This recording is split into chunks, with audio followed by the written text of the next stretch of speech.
প্রজ্ঞা এটি কোনো তথ্য নয়, কোনো মুখস্থ জ্ঞানও নয়।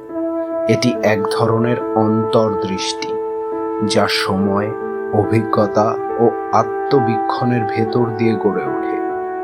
মানুষ জন্মায় চেতনা নিয়ে, কিন্তু প্রজ্ঞা আসে চর্চা আর তপস্যার মাধ্যমে। এটাই শেখায় কখন নীরবতা বলিষ্ঠ আর কখন উচ্চারণ বিপজ্জনক। প্রজ্ঞাবিহীন জীবন এরকম, যেখানে পথ আছে কিন্তু দিক নেই, গতি আছে কিন্তু গন্তব্য অজানা। প্রজ্ঞা আমাদের ভবিষ্যৎ গড়ে তর্কে নয়, উপলব্ধিতে। এটা জানার বাইরেও এক স্তর, যেখানে মানুষ বুঝতে শেখে কেন জানাটাই সবচেয়ে জরুরি।